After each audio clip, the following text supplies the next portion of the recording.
Just give me a second, sorry.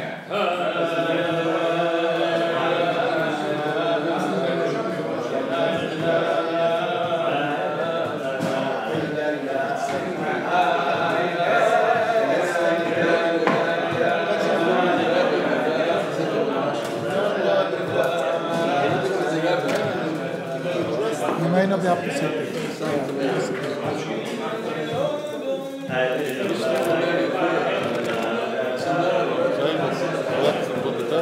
What? Left on the table.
Koach Nissan 27 years ago,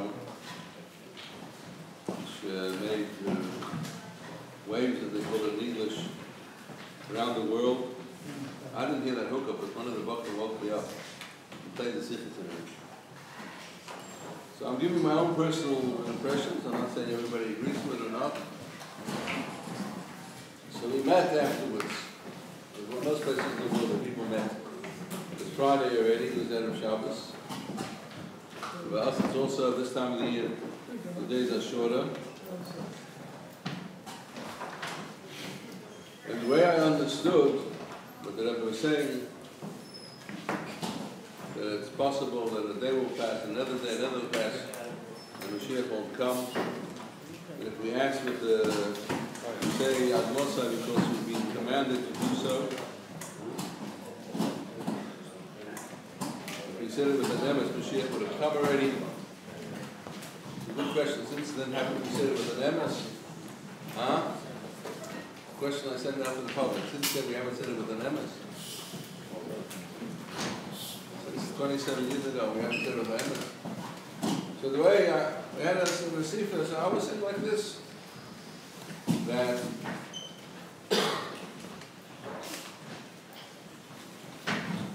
Mashiach is, we know it's going to be good then. People are used to what they know to be good, what they feel comfortable with. Something that transcends them is very hard to have a tremendous passion for. Transcends you, we know it's going to be good, it's going to be very good, it's going to be that. But it's different. And any change in a person's life, the person feels doesn't have that same passion, or he has a certain resistance to be able to go forward and demand it in something else. And this is what I understand to be the mentality of most people at that time. Of course we want Mashiach, and it's part of the belief, and we will believe in Mashiach. And the Rambam says, yeah, in the Mammon body, it's not only the it's all these things are all fine and good. but I should have a passion, go for something which I'm not familiar with 100%. I know it's going to be good, but I'm not there 100%. That's where people had resistance for. And in a way, I see that the Sikhs, after Nissan, Shmini, there's a Mitzvah and Emmer, they never spoke about Geula L'Gula. What does that mean? That in the words of Geula, which is Golos, you take you add an aleph, which is Geula, which means that the world will be the same world. It's not a different world. You don't have to be afraid there's going to be a different world. There's the same world that you're familiar with and that you know about. But there will be the awareness of aleph, is the awareness of Hashem that's going to permeate the whole world. Obviously it means the world that you know that is kosher. Not that if you did something wrong or you acquired something which is not 100% according to halacha, is it still going to remain. But something that you have, the physical world, it's going to be a world like ours. And you look at the sikhs, all right, remember that everyone went to extrapolate it even further. He went to extrapolate it even further. But that's what the Rebbe starts speaking about. Geula and Geula. It's a world, the same world that you know about. It's not a different world. And why I'm saying this, I had a situation of a girl wanting going to Seven. It was a Toshin, it was 1980 already. And she was contemplating going to the Baba Shusem, and she grew up in an environment where they were embracing all types of eating, all types of persuasions and so on and so forth. And she had a resistance. She says, I know I'm going to be happy when I go to the Baba Shusem, and it's going to be a good thing, because I see a lot of products from them that they're all right. However, I have a resistance, because then I'm going to be totally, so to speak, brainwashed Lubavitch, and I'm not going to have the same appreciation for all of the types of persuasions or whatever it is in Yiddishkeit that I have now. But if you know it's good, what are you so worried about? Still, something that you're not comfortable with, something that you don't know, and that's why the Rebbe said you have to learn Mashiach to develop a desire and a passion for that type of thing, to understand what you're waiting for, what you need to demand, and so on and so forth. So that's what I think that the situation is. I'll give you an example that from South Africa. People like to hear stories, so that's what I can do. I don't know how much I can Farbrengen to them, but try our best over here. I have certain health restrictions. So in South Africa, we are now living in, so to speak, in the new democracy that's called, yeah? And they refer to before 1994 in South Africa, it's referred to the apartheid regime. That's the way it's referred to. I came long before 1994, but that's beside the point. The beginning of the change took place in 1990 when Mandela was released from prison. That was a major step. Then the president, Mr. de Klerk, says we are going to release Mr. Mandela. He speaks in an Afrikaans English accent. It was the main thing. The Rebbe gave many brachas for South Africa many times to Rabbi Farbrengen and to other people. It's even time the Friedrich Rebbe. The first riots took place at the time of the Friedrich Rebbe. Rabbi Aloy, an older chassid who was there at the time of Sheches by the Friedrich Rebbe. It's printed in the Shea Journal from his daughter. But he asked the Friedrich Rebbe then, should he leave? The Rebbe said, yeah, hey, you don't have to run anywhere. And the Rebbe reinforced it many times over. Despite that, the Rebbe was quite clear about it, but since there was a major change, Mandela was going to come out and the future was going to hold, there's going to be a black government in South Africa, which is the case. So the heads of the Lubavitch Foundation, so to speak, wrote letters to the Rebbe. A whole week, and the Rebbe didn't respond. They wrote, the Rebbe didn't respond. Mandela came out on Sunday. That Sunday, so to speak, if you want to call the Rosh Hakol of the Lubavitch, you want to call the Lubavitch Foundation for a couple Bacher, he was by the Rebbe for dollars. He was going home. And if you look at the video, the Rebbe gives him $1, then he gives extra $1 for South Africa. He gives his wife $1, he gives extra $1 for South Africa. And then he walks away, and the Rebbe calls him back. And Du fragst, was sagen sie? Sagen sie, die haben nicht was zu schrecken, sagt. In Gehirn kommt Mashiach, bis jemand zu sein gut, und danach ist er auch besser. Which means in English, you're asking what to tell him. He didn't answer the whole week. The foundation of the people that are supposed to be the hierarchy was asking, right? He called them back. He said, yeah, tell him what to tell them. Don't they have nothing to be worried about? Very soon Mashiach's coming. This is the words of the Rebbe. Until then, they're going to have to do even better. So, a lot of people in South Africa are saying, oh, now we appreciate Mashiach. What is the Rebbe going to say? Until Mashiach is going to be good, and afterwards it'll be even better. That means that even better is similar to being good till Mashiach. So it's something we can relate to. That's what some people in South Africa were saying. I'm not saying they said it, but that was the impression. The Rebbe was saying, until then it'll be even better. It's better in a similar way. So this is their cloud, which a lot of people are. I have another thing, Chaim. I can't say too much of Chaim, but no. Symbolically, Chaim. The main thing is,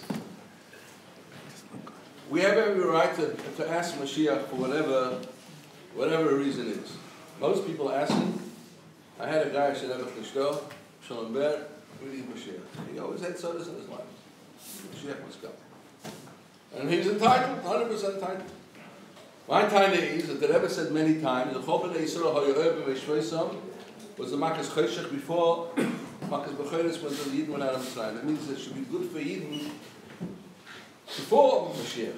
That it should be B'Gashmi is good for Yidden, you don't have to wait for Mashiach.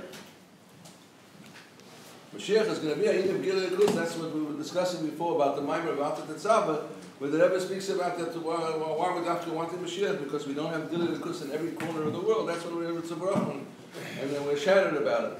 So that should be good for Yidden, should be long before Mashiach. And I don't know how many people here are on the WhatsApp now, is a WhatsApp group, social media. I know I got a message from South Africa that somebody asked you to upgrade your WhatsApp. Don't do it, because it's a ploy. So this is the Rabbin. Everybody's on WhatsApp, whether it's good or not, whatever. But that's the case. But there's a lot of good also. So you hear from Rabbi Shapiro gives these things. One of the things we heard already long before this. One of the things is, he said they prepared a Sikha where the Rebbe said, in the Sikha at the Farbrengen, he was discussing, because in Tavshin Lamed Gimel Lamed Dalet, he was one of the guys who were working on the Sikhas. Before he went to Miami, even in the beginning when he went to Miami, and later they were capital or something, the ones who continued, they were Shapiro Zang, they were Nachman Shapiro Zang, they were all the Zang, they worked on the Sikhas. So he said they prepared a Sikha, and I heard the story in different forms. And there it said that even though things are difficult, but they should know that since ultimately it's going to be good, it's that in itself is a comforting thing or a good thing. I don't know exactly the Lashon what it was. And they included it in the Sikha. And that's what the Rebbe said at the Farbrengen. When the Rebbe was Magiyah, he took out that whole piece. Took out the whole piece. And I think Rabbi went to my uncle, Rebbe, and said, ask the Rebbe, that this is an encouragement, that even if some things are no good, it'll be good better later. So why? What was the reason? So it was Erev Shabbos Taka, the Rebbe held the Sikha in his hand, or the Geli, I don't know exactly what the story was. And he asked the Rebbe this, the Rebbe threw down the Sikha, he says, "Dav sein gut bei Eden jetzt." It has to be good for Eden now.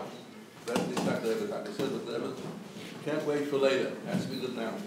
So the Indian of asking for Mashiach, we're entitled to ask, it should be good. For us, Begashmis, there's no question, we're entitled. Every Yid is entitled. The Rebbe always writes that even the Suda Shlema B'Shaita for a Yid is not enough. He deserves a more. B'nai Malachim are entitled to more. So the main question of looking and wanting Mashiach, even though I'm not saying if a person can only have this yearning and passion for having Mashiach, that it should physically be good, that he should be into difficulty and so on and so forth, or the fact that he sees other people in difficulty and he wants that they shouldn't suffer from any type of difficulty, that's in itself a good thing in itself. And he's worthwhile that Mashiach should come for that reason as well. But the whole idea of Mashiach is that there's a higher level. Before Mashiach is good for you in the total sense. When Mashiach is a higher union, as the Rebbe says in the Maimon Vata Tzabah, that there'll be a likus in every single place, where there won't be any single corner or minute corner of the world where godliness will be there concealed, the Rebbe will have it concealed. And for this, it's a bracha, and we want the Mashiach. So the eight says that the whole thing is, I don't know, I wasn't going to come and inspire you if you want Mashiach today. I'm sure you all did. But the Rebbe said you have to learn in Yoni Dula Mashiach, and by you can learn with the minyan. And by learning these inyanim, you mamash have a certain chayis, you see something on a different level altogether. And it's b'chalal a good thing for a person to transcend himself. We always are afraid to transcend ourselves. We're afraid of the impossible. You know, you have to sometimes lift yourself into the air and take the chance. You have to transcend yourself, want something higher. If you don't want something higher, you never grow anywhere. Just lahavdil in business, if a person doesn't take a risk, yeah? Obviously a calculated risk. I'm not telling you to take a frivolous risk, yeah? A calculated risk, he's not going to be so successful in business. You have to take something risk. Same thing also, we have to desire something more and higher and something deeper in this way. L'chaim.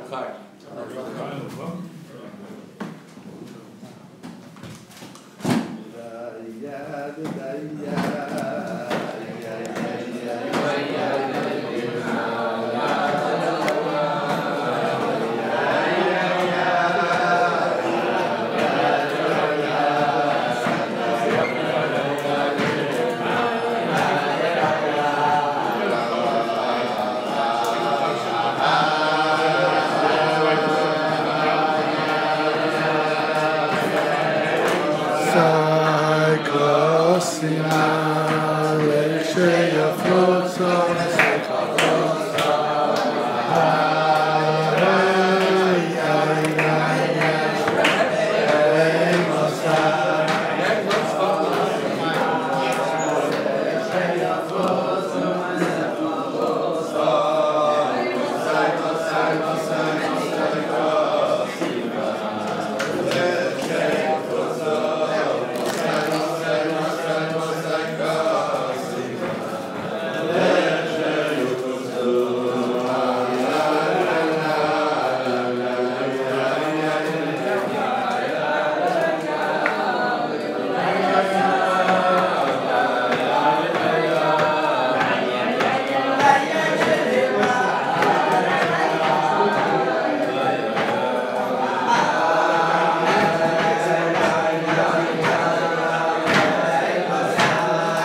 lot of people's reaction, or initial reaction,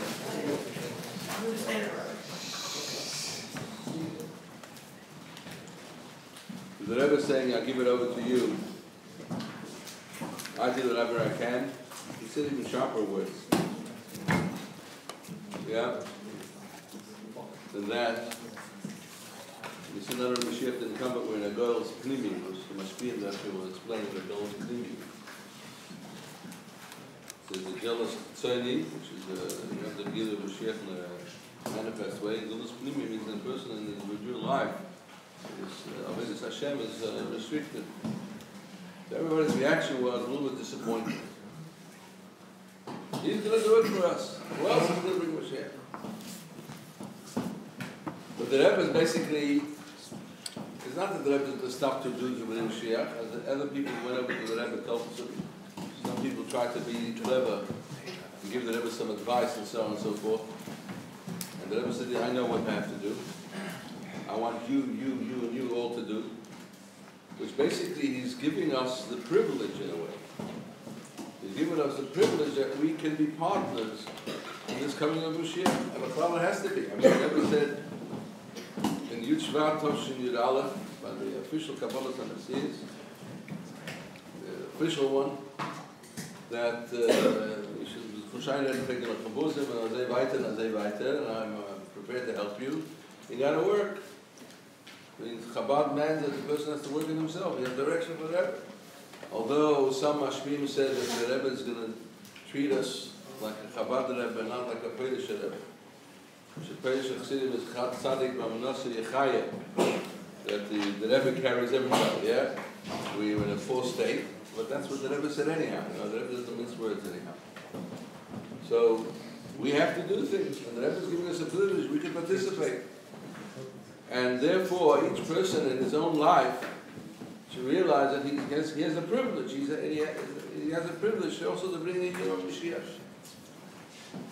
And therefore, a person has to do it. So one thing is to learn Yom Mashiach. The other thing is, as I said, to transcend yourself already. How would you behave in a situation if Mashiach was here? And the Frierdiker Rebbe sometimes spoke very harshly. That you're going to regret it, if you didn't work until now, because Mashiach comes, you're going to be embarrassed and so on and so forth. I don't want to talk that way, all right? But it never said, Yichaparai. If not, you're going to feel, why don't you do?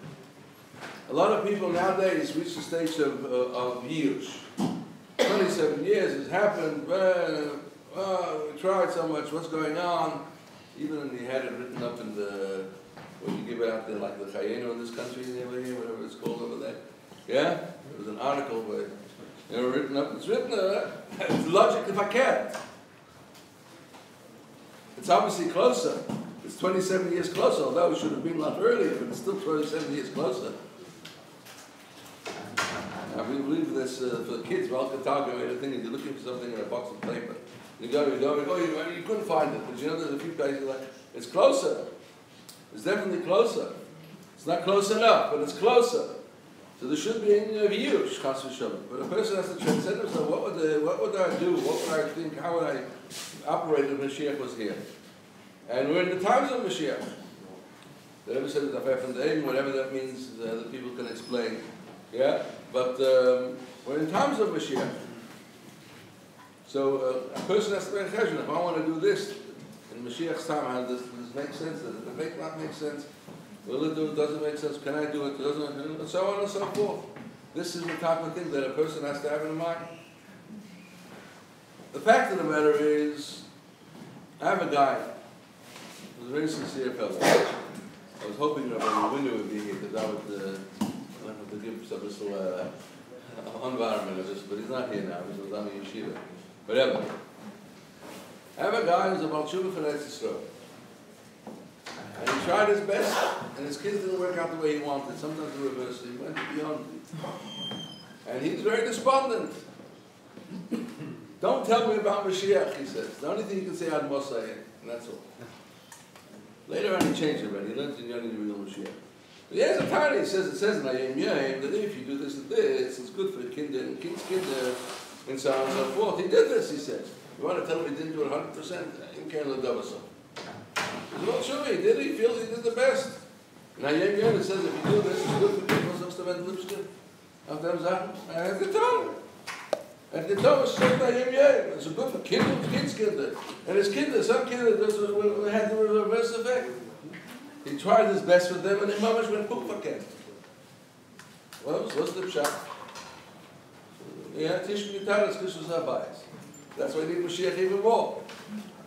So he used to always say, what are you talking about Mashiach? Now he already learned more in Yom Gilul Mashiach, so now that they put the Toshim Ches in the Dvar Malchus, so he's feeling a lot better now because it speaks more of Mashiach than Kinyanim, so it's a different situation. The fact of the matter is, it should be in your view, it should be in your of going forward. Because the question is closer. It's not close enough, but it's closer. And we've been given the privilege that we, through our Avodah, what exactly Avodah, I don't know. You know, I said an interesting thing. I can't say the time, but I'll say the time. After that Sikh was Thursday night. All right? Before Shabbos came, it's not the Shmuel. I don't know Shmuel. Huh?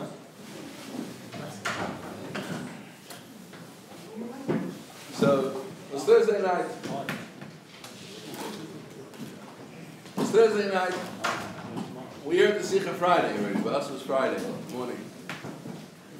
Early Friday morning. Then it was Shabbos. We're wondering what the Rebbe is going to say Shabbos. Because what's the formula? What's the formula? The Rebbe said, what's the formula? We're waiting for some... What did the Rebbe say on Shabbos? And the Rebbe said, that's what the Rebbe said. Something so unglamorous. It's not so glamorous. Of course we know. What do you think? What do you expect him else to say? I said, if the Rebbe said that at midnight, at a certain night, you should take a torch, a flashlight, and climb up to an attic somewhere, and say, abracadabra, everybody get excited to do it. What did the Rebbe say instead? Which is the 10 mitzvahs. The Rebbe said, why? Because we're looking for special gimmicks. The gimmick is basically doing what we should do in a better way, in a greater way, in a persistent way, and influence other people to do it. That's what the thing is, and that's what we got to do. The fact of the matter is, I said it. You know, listen in South Africa. I don't have too much with this the dashkan about. That I think since Chav Zayin, you know, 26 years ago, we asked for Mashiach. Everybody asked for Mashiach. Well, it's not just a few.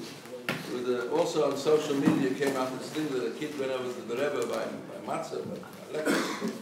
He was talking about lekach. He said, "Why did Mashiach come?" And the Rebbe answered to him. He says, "You know what? Because you're the only one asking Mashiach. Everybody else is busy with other things."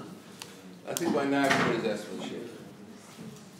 I think by now, for whatever reason whatsoever, people have asked for Mashiach. And there's a time when it should come, but we mustn't give up hope. I'm telling you, I told my brother before that you look at the Sichas of Nun Beis, after Chazayno, the Neach Nun Beis, the Rebbe said that, you know, that your own personal avodah is not going to affect the destiny of Mashiach. It's going to affect your own higher personal elevation or otherwise.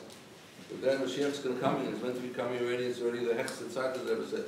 Later on, in that year, he said that since it apparently didn't come, there's still things you got to do, whatever you got to do. But the Nekuda is, there's no Nekuda is that you have to learn in Yoni Gula Mashiach, you have to Koach in it, and also learn what the Rebbe speak about in Yoni Mashiach. To learn those sichas that the Rebbe speaks mamish in Yoni Mashiach gives you an excitement in these in Yoni. So this is what we got to do. B'chlal, maybe I have more time on my hands over here, so I look at the Sikha of the Dvar Malchus. Nowadays, the Sikha of the Dvar Malchus is divided from one week to another, to another, to another. Or maybe I should tackle learn it because I was a Bandos Farbrengen, but I wasn't the boker. I was a kid running around, pushing the Ches. I was a kid running around. Didn't listen to Farbrengen, but we used to run around, hanging around till the Farbrengen finished. And there the Rebbe speaks very strongly about the fact that he spoke about that Friedrich Rebbe told people to do certain things, and they didn't ask questions. They didn't block the whole thing of the Arizal. Arizal wanted to do Kabbalah Shabbos. They told the Torah they used to go Boyichala. They used to go out to the fields and to the Kabbalah Shabbos. And he asked them, "Do you want to come to Yerushalayim to bring the yeah?" They said, "We have to ask our wives." He says, "Oh, Amir, you know, you could have brought Mashiach. Now that you're hesitant, it's not going to happen." So the Rebbe brings out an eye from here that Api Halacha, you should ask your wife. Well, Api Halacha and everything else you should. But when your Rebbe says something, you don't ask questions. And he went on the whole thing that you Api Halacha and certain things. You should have trust in your Rebbe. And he went on to then he spoke about Shlichus. He spoke about the Friedrich Rebbe sending different people on Shlichus. And that they went to Taka and they didn't ask, didn't ask questions, didn't ask them, they went straight away. I have one example, I think maybe he has grandchildren over here. I don't know differences, but I know a lot of examples. Follow the Shlichus, Chavedim went in Shlichus to different places. But I remember a recording of Rabbi David Edelman or Shalom. He said, he recorded, it's a famous recording. He said, He said that he was up on a Thursday night, and he was sitting in his house, 770, like 11 o'clock by day, and the secretary of the video knocked him on his shoulder and asked him, "She's been in Wasser? In the mikveh already?" He says, "Yeah, he was." He says, "The Rebbe's calling you. The Rebbe's calling you." And he went upstairs to the Friedrich Rebbe, and Friedrich Rebbe said, "I'd like you to go to Bridgeport to open a yeshiva." It was early on Friday, so he says, "Should I go today? Should I go today?" So Friedrich Rebbe said, like he smiled and says, "If you can, why not?" Yeah. And he did. He had a connection with somebody who had a connection to Bridgeport who helped or whatever. But he went straight away. The Rebbe said to go there. "Should I go today? I'll go today." The Rebbe speaks a long thing, and I never saw the Shana so much about discussions. The Rebbe speaks over there. That you ask a kasha, even though you can ask a kasha, but you have to trust that your Rebbe knows all the answers to your questions anyhow, whether he tells it to you or not. And you have to be dedicated in a way you shouldn't ask kashas. And therefore you have to do it. And that's what the thing has to happen. So the Meister does say that the Rebbe told us a lot of things, and we are trying our best to do it. Yeah, he told us a lot of things. The Rebbe never stopped. And those people remember the hookups. I remember I used to arrange the hookups in the middle of the night. For us, the hookups were 3:30 in the morning, 4:30 in the morning, but middle of the night. England is an hour earlier. And people that were working in Chabad house, doing different inyanim that the Rebbe told you to do, the whole Chabad house is arranged to do it. All types of time. Suddenly the Rebbe comes with a new thing. The Rebbe used to say, "It's not exeda, but I'm introducing something new." And then Farbrengen, another thing. And guys were finding it sometimes very hard to manage. You know what I mean? There was Bachar in Yeshivah, very nice, and sitting listening to the hookup bell, and not running a Chabad house was very, very fine. But the guys were in Chabad houses, and they were busy doing certain inyanim. The Rebbe didn't stop. The Rebbe always came and demanded constant things. We didn't ask questions, but we did the best we can in those situations. Although, I have one proof that, there's an attitude that people feel that you can do everything. You're a cold buddy. You can do everything. A guy, a shliach, you can do everything. Everything you need to do, you have to do. You can do it all by yourself and finish, and everything will happen. So I'll tell you a sikha, there was a Farbrengen Lechach Chodoshim Mem Beis. The Rebbe said the whole Farbrengen was for Sefer Torah. And he was complaining that the mitzvah Sefer Torah didn't take off ground properly. That's why it's Farbrengen. And he said that you need a special guy to do it, or else it's not going to happen. Because the other guys are busy with something else. The first time I saw him, did ask from the Rebbe that there are certain things that the hashkafa was, you can do everything. No. And here the Rebbe said, no, if you're not going to have a special guy doing it, it's not going to happen properly, because you can't do 25 different. So I said, even the Rebbe said that there has to be a certain seder in Yonah, that you can't just do say, I'm going to do everything without it. Of course, if there's nobody else, you have to do everything. But in the situation, you have to, you can't do it. And that's why the Rebbe always speaks about that each person has to do what they're more entitled to do. The Bali Asik have to do in the Inyan of Bali Asik, and the Yeshivah have to do in Yeshivah. They have to concentrate on this lesson, and so on and so forth. So we're all doing things, and we have to continue to do the things. But the person should not feel. See, what the interesting thing about Mashiach is like this. It's written in Chassidus that everything we do now has an effect. So yeah, it makes an effect. However, you don't actually see it, because it's only been revealed to you in the Gilui of Mashiach, but it's there. And nevertheless, Chassidus gives an example that if you know that you have a key, you have a treasure that's waiting for you somewhere, you feel happy, you feel good, you feel fulfilled. The same thing is also that these things, everything you do, every mitzvah you do, it has an effect. And maybe you're not seeing it now, it does have an effect. I mean, I was feeling good today, so I was preparing, I was waiting to eat, because I learned a Perek Tanya, you have to learn a Perek Tanya before davening, so I learned a certain Perek, whatever it is. Then I decided, when Mashiach, I learned the Perek Lamed Vav Tanya. Now, Lamed Vav Tanya, what's the whole emphasis of Lamed Vav Tanya? That the whole Indiana were created for the time of Mashiach. The company of curiosity, was created for the Gilui of Mashiach. Then he says, it was a similar Gilui to Mashiach. However, the world wasn't a conductor. I'll use the English word for it.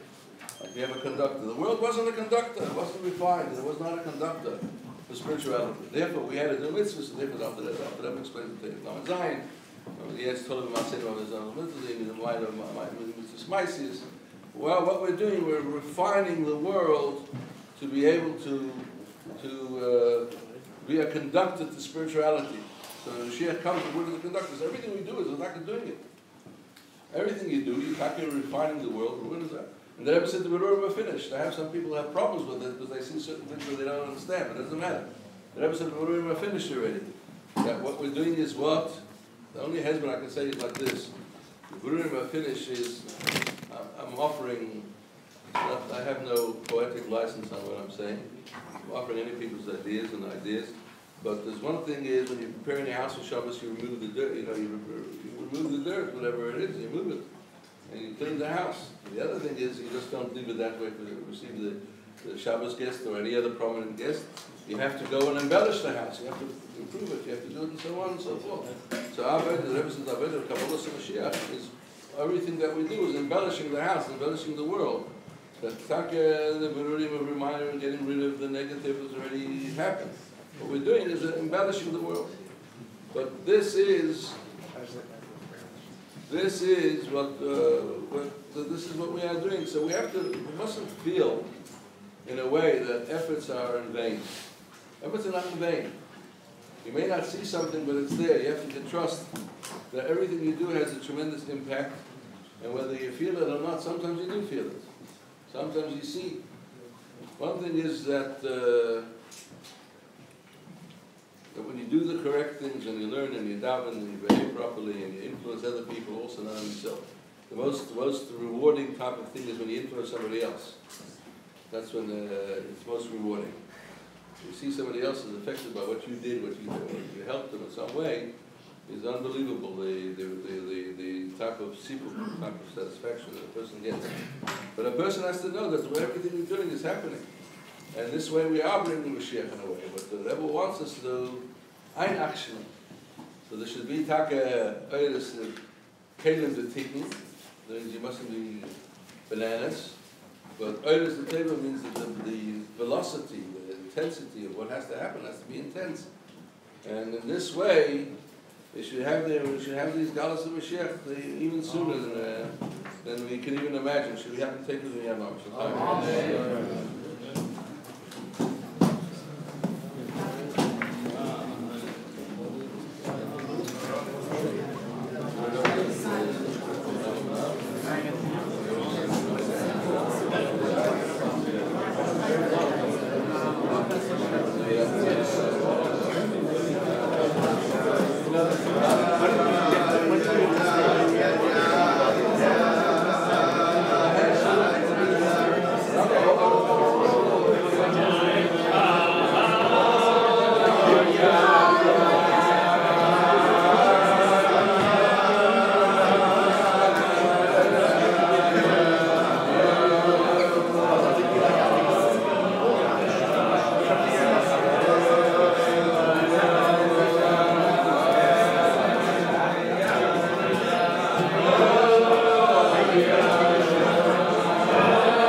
a little bit maybe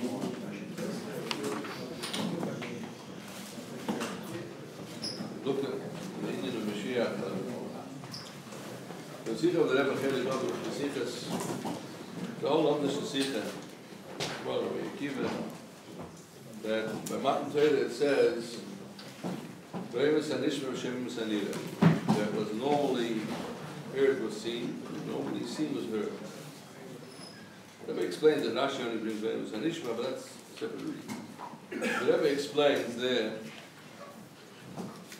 what does that mean in the spiritual sense? Things that are seen and things that are heard. So Chassidus explains the difference between Li and Shmiya, that when you see something, it registers by you very strongly. It's very strongly registers in your being, and nobody can contradict you. Like if you actually saw it with your own eyes, something happening, nobody's going to contradict you. And that's why we have a halacha that aid, by a capital case at least, aid nasadai, the person who is a witness to a capital crime, he can't become a witness because you have to try to find the schus, because he physically saw the person doing it. He can't, it's real to him.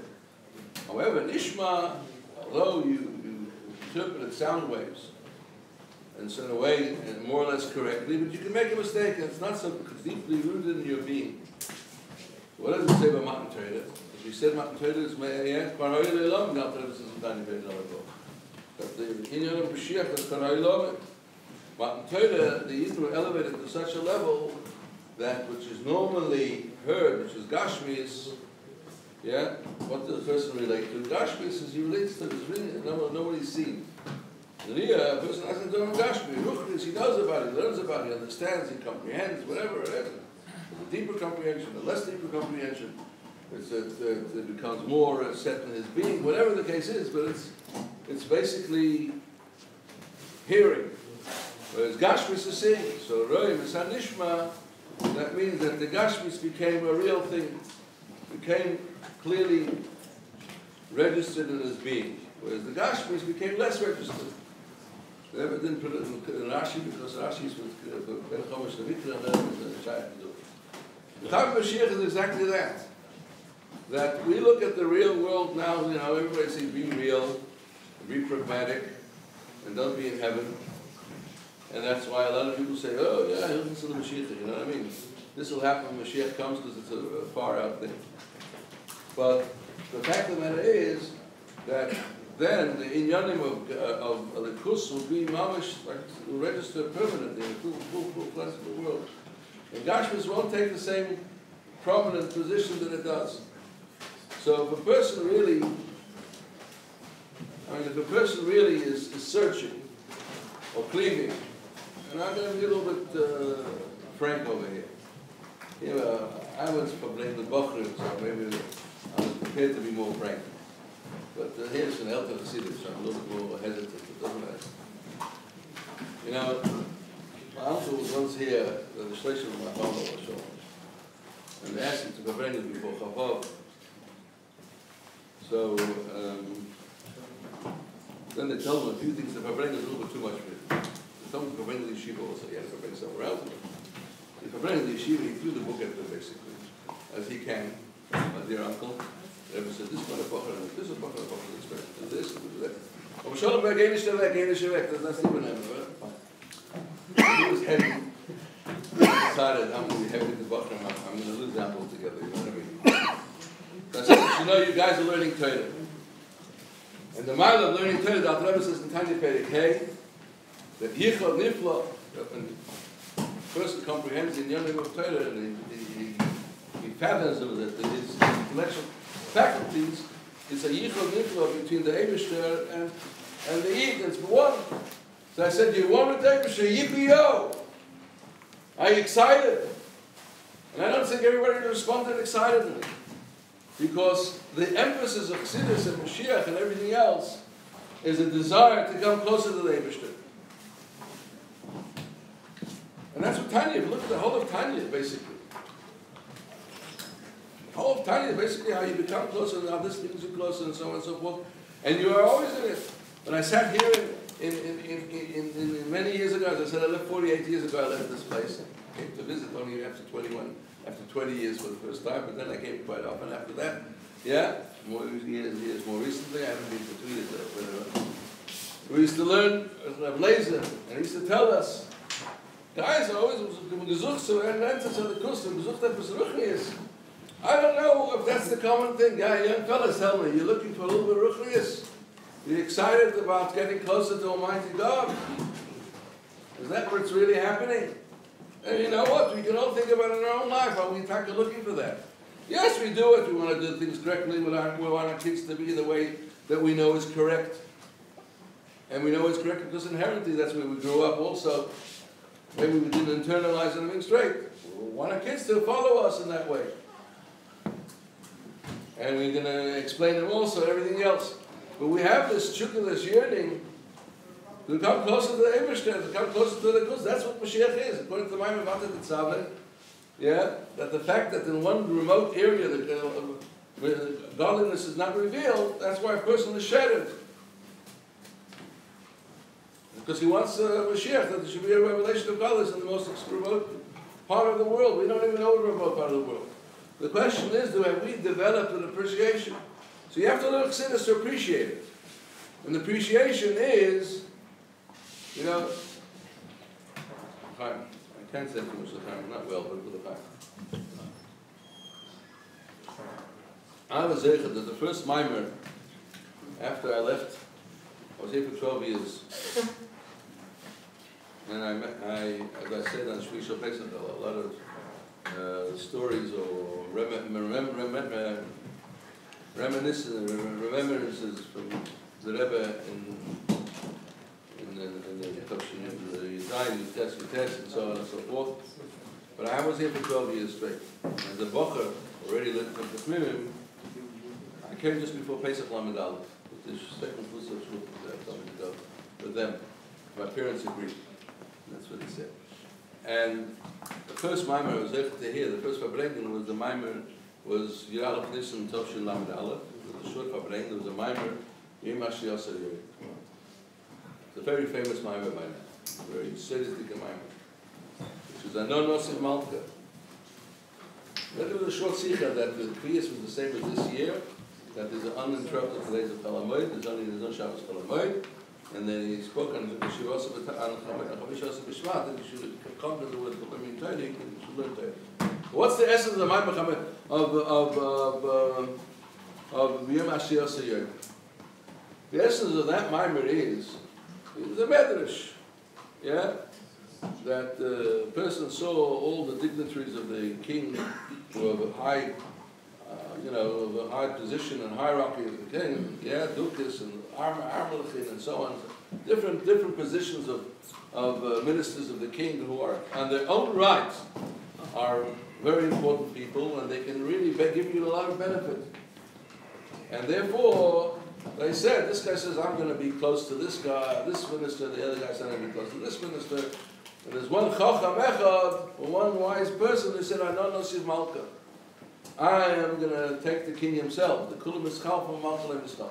Because everybody is only transitory. The king is great.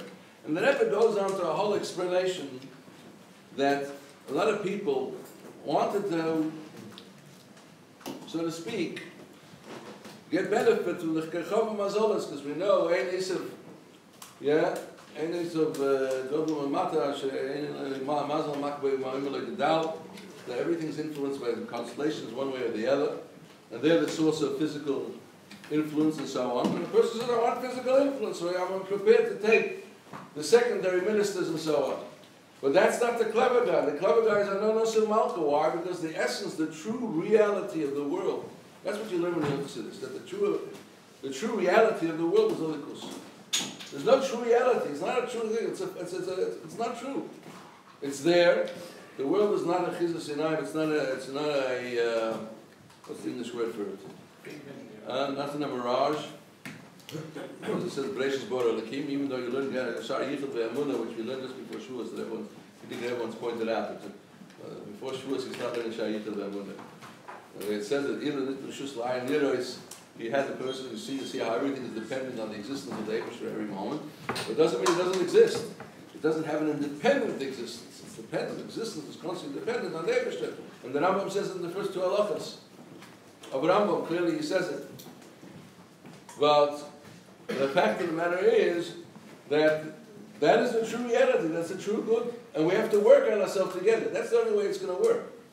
The work to really appreciate Mashiach in the true sense is really to have an appreciation of what the true reality of the world is, and to have a true reality, to have appreciation of the kus and godliness, and to want it, and to appreciate it when you learn time.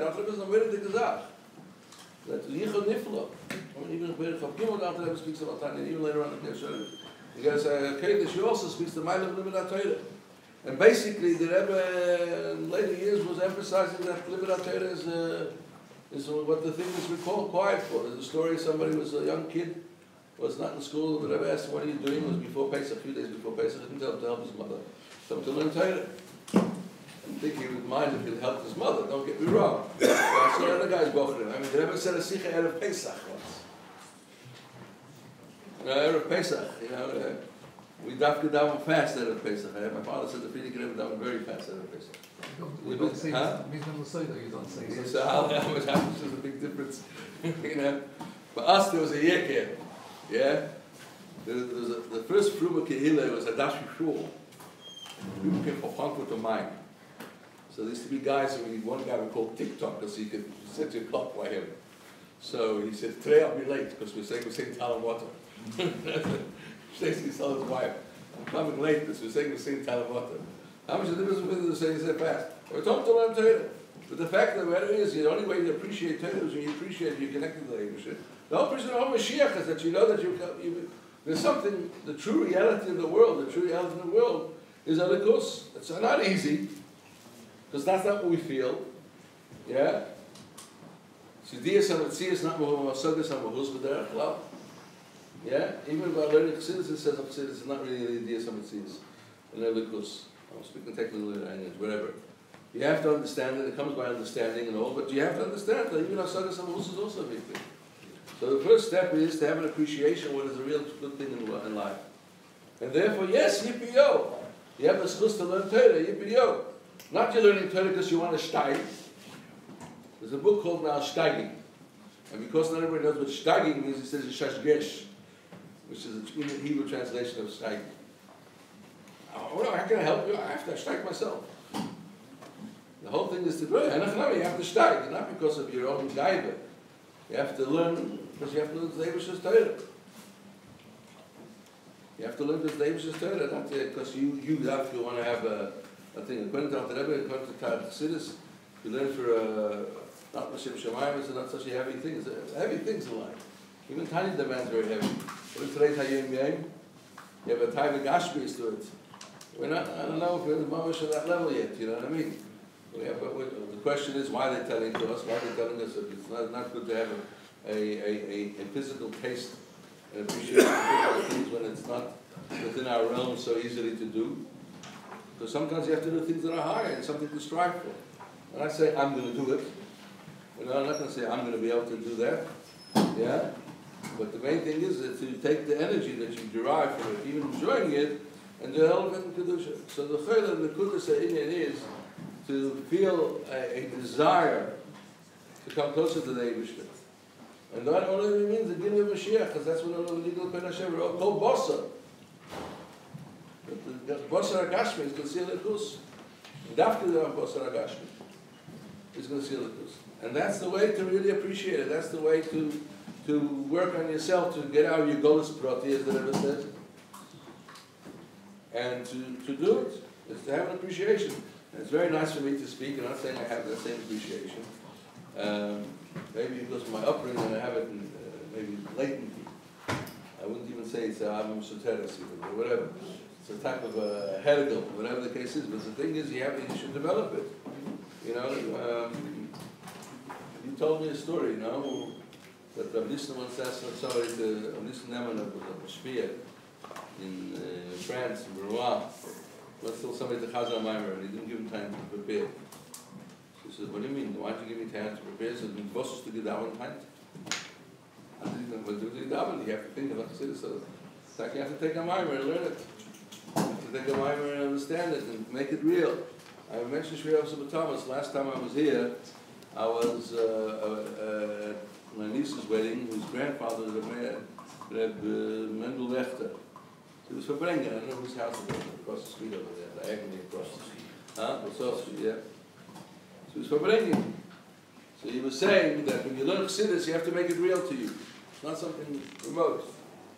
And he gave an example. He said that when it comes to Chasana, who knows more what happened? Who knows everything that happened? The mechutin or the photographer? Especially the photographers are aggressive nowadays. As I said, I once said it, and in front of someone, they have to tell the photographer, who's running the show? You or the rabbi? They do this, do that. Who knows more what's going on in the wedding? The photographer. Who was at the wedding? The photographer or the mechutin? The photographer was a bystander, an observer. He was observing what happened. Who participated? Who was there? Because when you learn a Maimon Chassidus, you have to be there. You have to be with it. It's a nice intellectual concept that you can understand it properly. It's very fulfilling and so on, but you have to be there. And it's not this. I mean, Zalman Shalom used to say, learn a Maimon zechsik mol, but mehr sein der Eir. If you learn the Maimon 60 times, and the Eir of the Maimon, I never tried it, I can't tell you. But the Gemara's time, they learned 100 times over the things.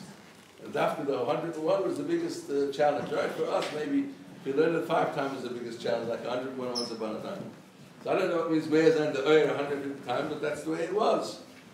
And the story is that, yes, you have to absorb it. There's a famous story from my father that was somebody that the Tzemach Tzedek says in learn tiny with him. So he came a few times, after a while he stopped. So Tzemach Tzedek asked him, father-in-law, father, I don't know who exactly it was, why did he stop? He said that Tzemach Tzedek was learning with him, he read the words. He thought he was going to Tzemach Tzedek because they gave him a chveisvos. So Tzemach Tzedek said, that's the way I learned my Zayda. First I learned the words, to read it, but I learned it another time, and time after time after time, then he gave me all of the... So the signal comes and now it's too late. He says, yeah, I mean, I don't understand. The guy has the privilege out there that the Tzemach Tzedek should read it to the voice of Tanya, that himself is chus. Who has that privilege? You know what I mean? The Yemei must read the words of Tanya with you. And in itself. But yes, you have to do things time and time again, and you have to absorb it, and you have to go away and say, what did the Maimer say here? You know, I can't say you have to take the whole Maimer and learn it by heart, because it's very hard to use Beinan. So you take that point. The Maimer says this, the Maimer, yeah. Or somebody once said, somebody once Farbrengen says, what's Monte Maimer? What is the Maimer demanding? What does the Maimer say? What is it demanding? What does it ask? What's the Bechain of the Maimer? But whatever the case is, the key to the whole thing is to have an appreciation that the likus is the real reality of the world. That what is really important is godliness, and when is going to be the manifestation of godliness in the greatest and strongest way, is then, and that's why I don't know Srivalka has to be. The other ones are, you know, I'll give you another example. Where we can be this, the whole thing of the Maimer of Yeshivah, you can be mesmerized by certain side things that attract your attention. So I once said a drasha, where's Bechol Chaikin? Bechol Chaikin here? Was here. So I think his father made a drasha. And I remember at a point of it, maybe I developed it further. In Pashas Ba'aleischa, so it says that why Lama Nismach Pashas Ba'aleischa, why Pashas Ba'aleischa was juxtaposed is the English word for it, yeah? Lama Nismach Pashas Ba'aleischa, the Pashas in the sea, after the Kabbalas in the sea. Because Aaron saw all the Siyam offering Kabbalas, not him and not a Shevet, so therefore he felt bad. Whatever, they never explained what it was called Shadaita. The Chlishis Das, the Test. But whatever that means, and therefore the Emshah says, yours is greater, you're going to like him, and that's going to not only time to time to make some English, but after this means Shkanik is the Emshah. So basically it says, you look around the world, there's flashing lights. People want to know what it's, people like what's happening. Where's it happening? Where are you going to go? A lot of people want to see Shabbos, they have to go somewhere where it's happening. Where are you, I don't know yet, we're thinking about it. We're going to make plans. We're going to go where something's happening. It's exciting. You see flashing lights, and this light mesmerizes a person's eyes. And you get attracted to it. And sometimes you don't realize that something's by far more important and more useful and more profound than those flashing lights. And the challenge is not to be, distracted by those flashing lights and to think about it. And that's the moment of Anonos Malka. Somebody once said they didn't like the moment because there it says that a lot of people are going to Chachovim Mazolis where the Ashpor Gashmis comes. And the guy said he's not looking for Ashpor Gashmis, he's looking for the Hevet Malach. With the Malka you get Ashpor Gashmis also. It's not Chas v'Sholom as a result that you won't. The guy was afraid that he's going to say, it's a nice mimer, but I'd rather take Chachovim Mazolis. I'll take the stars and constellations, you get Ashpor Gashmis. When you get to the Malka, you get Ashpor Gashmis more. The Kulam Mischal from Malka Mischal. So the main thing is Taka, the message, why did it become one of the major memorim of the Rebbe? I remember clearly remember, I'm sure I was at Bruma, I was blown away. It was the first time that, I was yearned. I was a kid, I never said at the Rebbe's Farbrengen because I was a kid, there was no room. The only time we said at the Rebbe's Farbrengen was when the Bochrim went on Talucha Simcha Steder, the Rebbe Farbrengen before a couple. So we jumped into the place with the Bochrim, we looked at the Rebbe. And then the Bochrim came to kick us out. So we hung around, you know what I mean? So here I came as a Bochrim, I stood behind her, I told them that. It was the first time, and the Rebbe was mamish going with his tichel, and those of the mile from the pitach, you can see the Rebbe was mamish picking up the tablecloth with the cup. And it became one of the classical Maimonides. Why? Because there it says you have to look at what the ultimate good is, what the true and eternal good is. And that's one of the things that we have to work on. And when we work on that, then we get, the whole thing of Mashiach becomes a little bit different. I don't know what else I have to contribute. I welcome other people to excite people here. But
contribute is, I said I don't know. I'm feeling open and I said something in the old Buddha on Achon Shel Pesach. It's more directed to maybe younger people, but I think it's a valid, it's my own interpretation of it. But take it for whatever it's worth. And that is the following. The Rebbe writes, Sichos Chelik Aleph, and he speaks about the order of the kashas of the Manashana.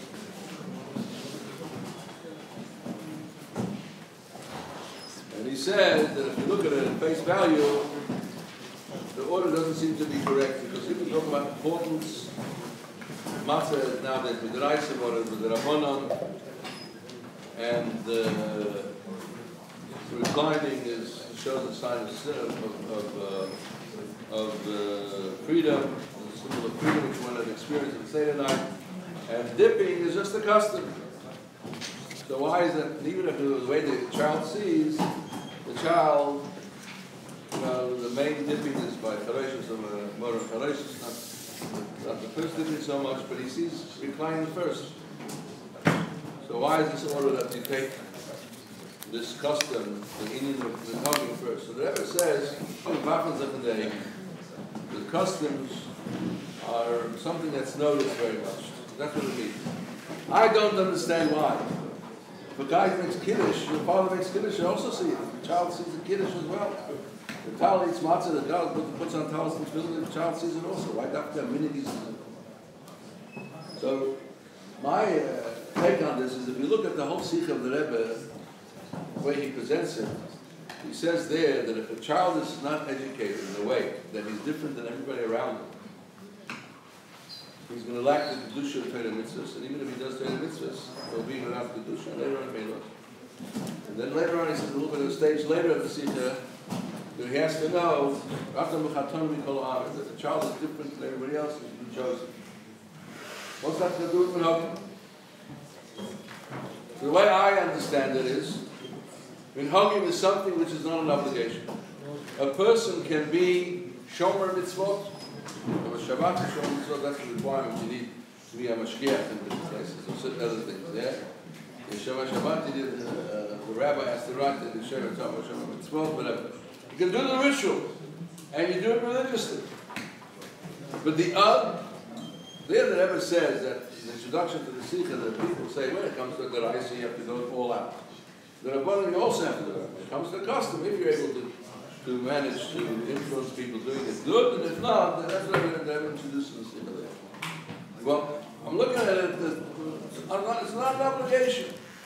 My question is, why is the Rebbe mentioning that you have to teach the kid and that he's different than everybody else? Is when we say a minhag means, besides the rituals that the parents do, the observances they do, besides that, what is the aspiration and the excitement and enthusiasm of the parents? Is there enthusiasm and spirits of holiness and something else? Well, they do their obligation, they do Shemitah Torah mitzvahs, they do the ritual, and everything else is secularly oriented. They have a secular desire for this, a secular desire for this, and that's what they talk about, and that's their aspiration, that's what they do. And this is very common. In today's life, it's a common thing. You can share Torah mitzvahs, and you do it very strongly. But your aspiration and what you're trying to, that's what the child sees. The child notices what you want to call the word minhagim, which is not the obligation. Where's the chayes of the parents? Is the chayes of the parents in the Yad B'Torah, Kedusha, and Atam V'Chatana? Or it's in other things? Yes, they do the mitzvahs, they do the ritual. And this is an important thing.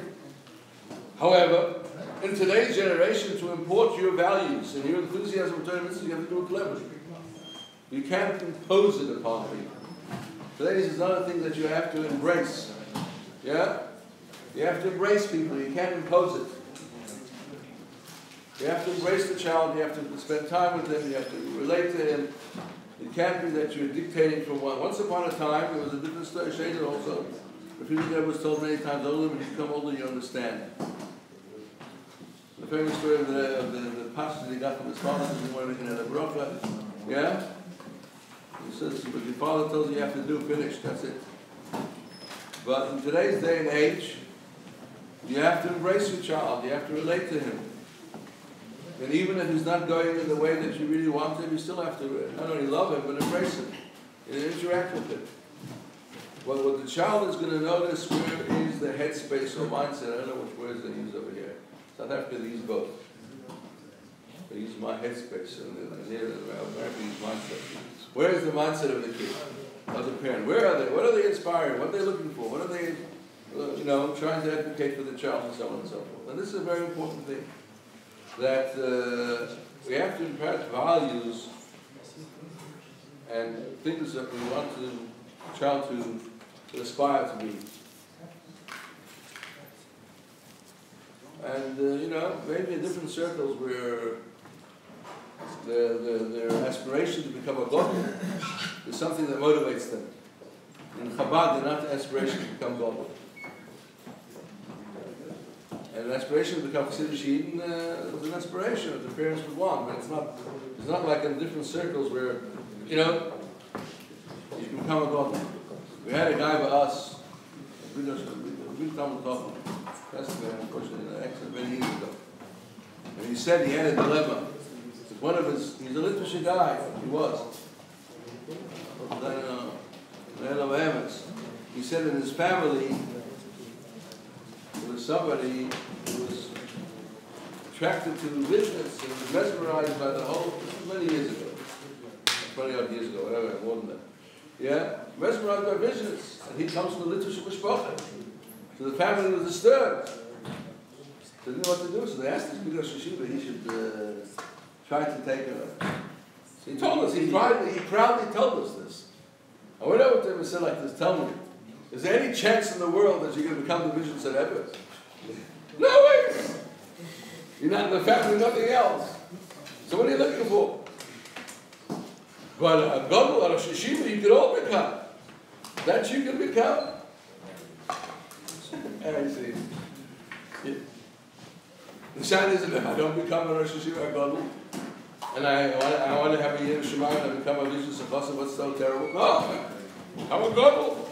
That you can become. So he was mashpia, and he didn't have to be mesmerized by Vishnu. He became his aspiration to become a gadol. No, because everybody can become a, yeah? Somebody once said, Yeshiva said, no, unfortunately, this guy, it was publicized in social media, based the house. No secrets anymore. Yeah? Before you say it, it's not. You have to wait. Rege remember. Yeah? The Rebbe said that you see now, yeah?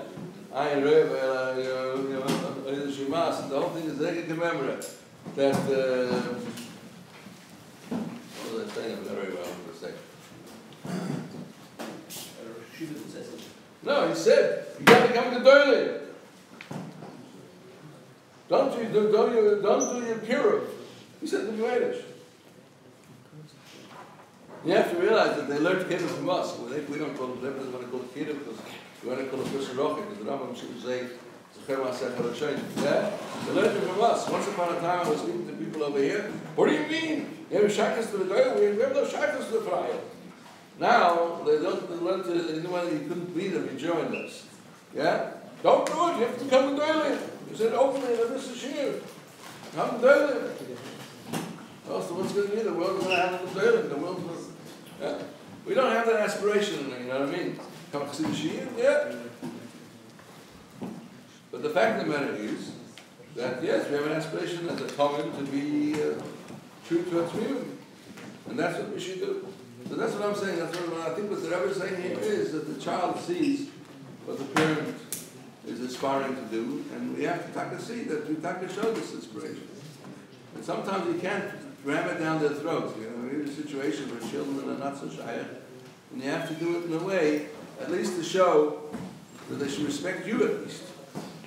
They should respect who you are, what you represent. They should have at least that is also something that's important. Time.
Gilui Mashiach is that the Eibusher is one. That's what the reality is, but that reality is not revealed. That Eibusher and the Eid are really one and the same. So it's not that he has to work on himself and protect himself, but the Eibusher is one. When you learn in the end of the Mashiach, you really have to deal with the Mashiach. That revelation that you mamash one with the Eibusher is revealed.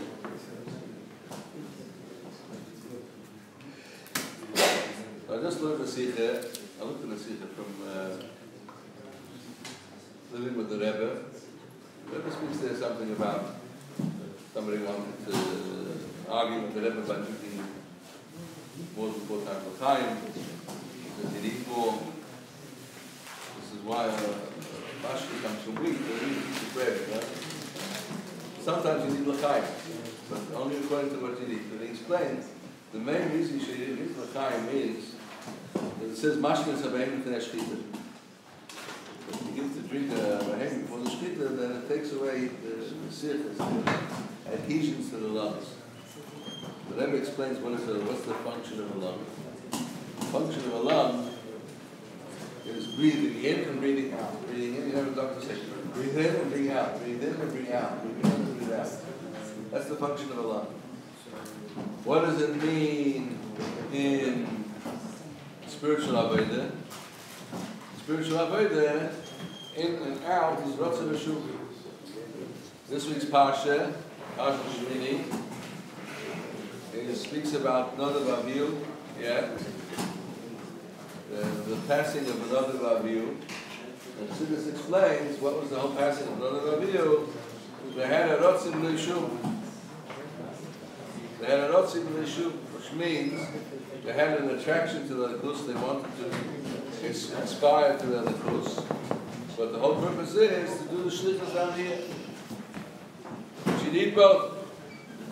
Because if you don't have a Ratzon to the Likus, based on what we said before also, that if you don't have a Ratzon to the Likus, you don't have this inspiration, you don't have the Ratzon, then your priorities are wrong. You don't know what's right. Yeah? Because as I said before, you can be mesmerized by superficial things that seem to be attractive, by flashing lights that seem to be attractive. So therefore you need a Ratzon to appreciate it. However, the whole purpose of having appreciation of this is shuv, to go and bring it down to the practical things, to deal with practically. But no, the Menavil, that failed, and that's why they passed away. And as Chassidus explains, that the Meiler of Rabbi Akiva Dafka, that he went into the sea of the Torah, Nichas b'shalom, Yotze b'shalom, he went in, his intention was not to get carried away in a way that he's going to inspire in this world, but he's going to bring it down. So that's an essential function of the world.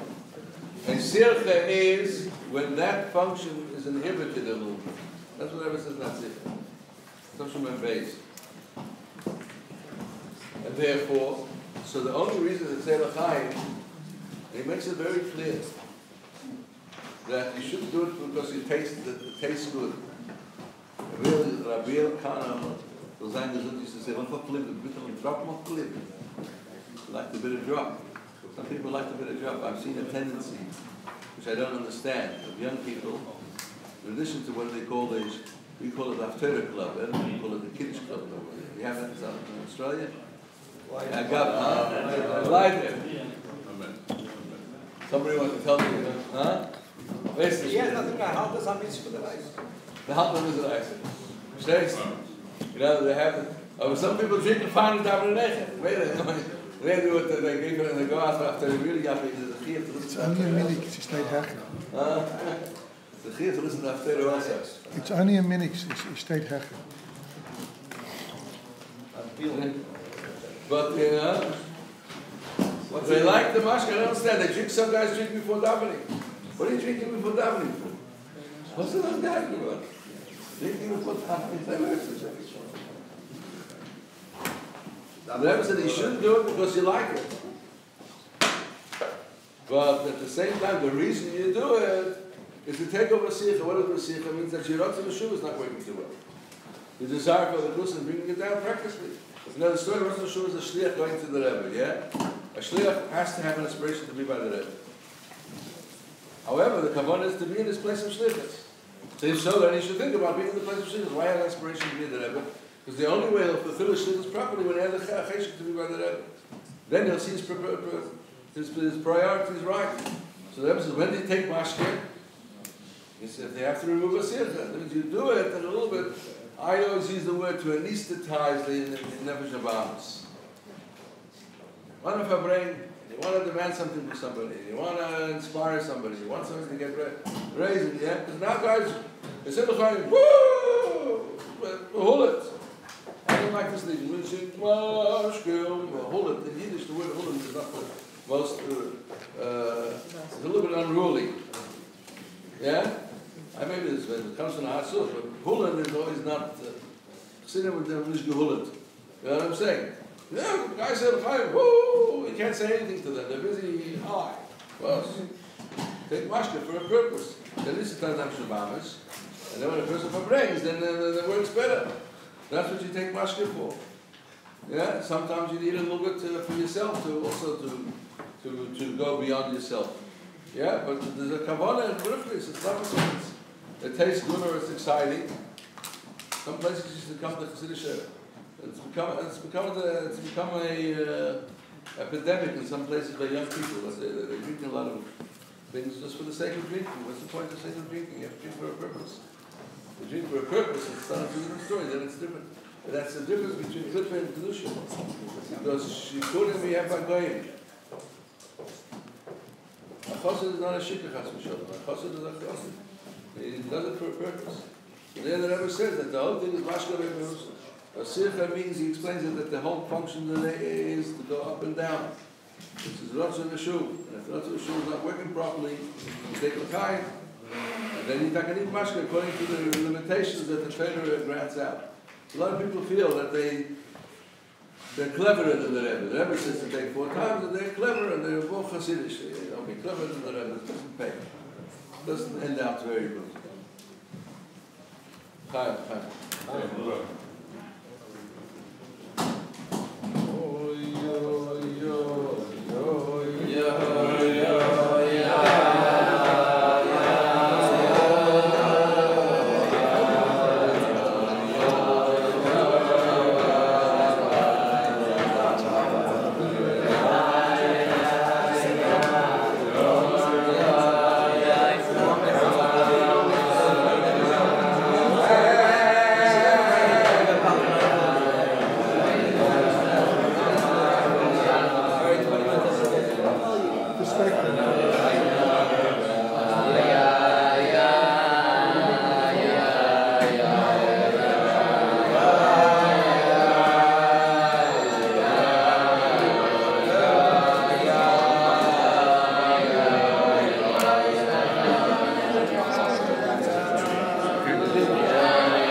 next bit.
The Rebbe often at Farbrengen used to start about the minus after the day and Yeshivah.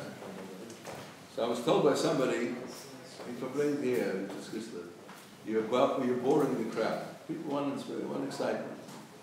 Unfortunately, I've seen, because I was here for 12 years, so the fact of missing a Farbrengen by the Rebbe was chas v'sholom, you know what I mean? Later on, I saw guys couldn't push so much, they used to stay back. And they were waiting for anything sensational, they pushed in.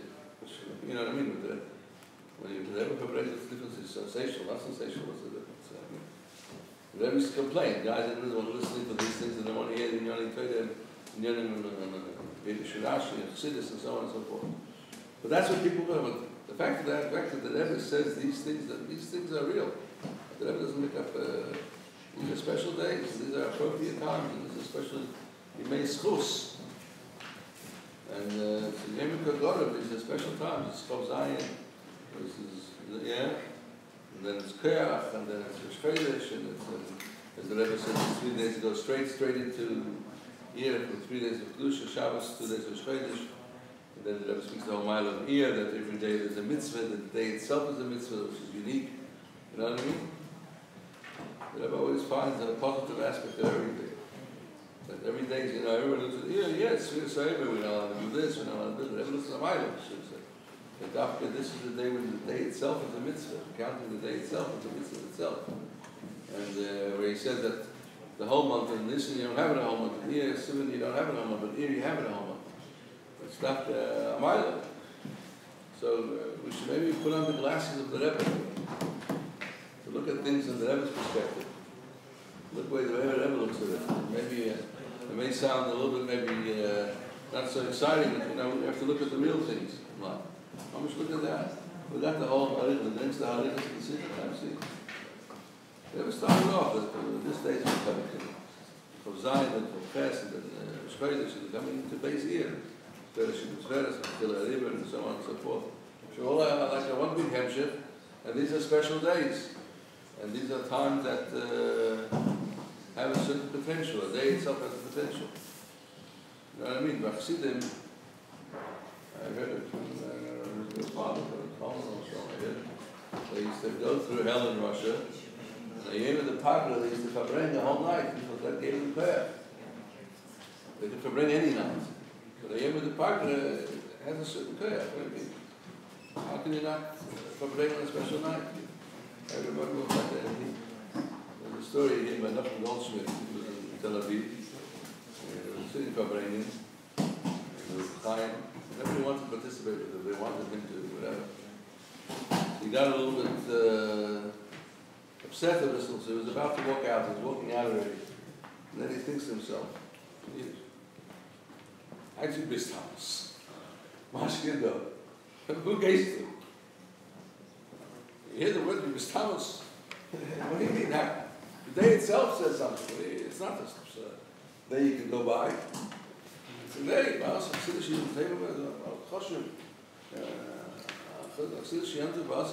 Very, very chashuv. Very, very strict. It's not short that you don't say tachon. The only reason bist house is because you don't say tachon on day. That's the whole thing. The man, the tachon shouldn't say tachon. It doesn't matter. Then we have a guy by us that now he start tachon again. So he still always looks at the shoes and says tachon. Says, how long does it take you to say tachon? Because you don't understand. Koach Bacha says that.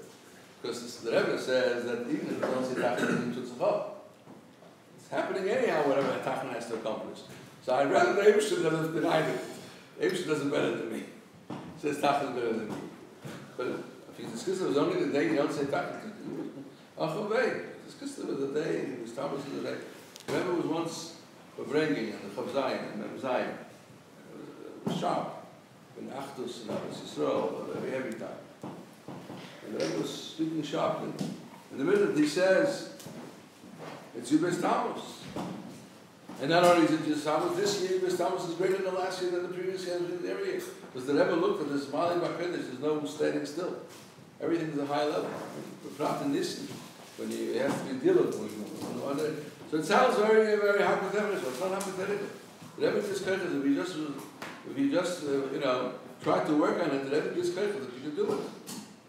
The Rebbe then said, not only it's Yubes Thomas. And not Stam Yubes Thomas is a higher year than every year. Because the Rebbe says in Tanya, yes, okay, this is a new Dalit. Rosh Hashanah is a moment murdered the Gavar, that the Oyer Chodesh that would never happen before every year. So therefore every Yom Tov that year is higher than the previous year. So Chazach Chavches this year is even higher than last year. So there's an infinite potential, and therefore we have to utilize it and do it in the proper way.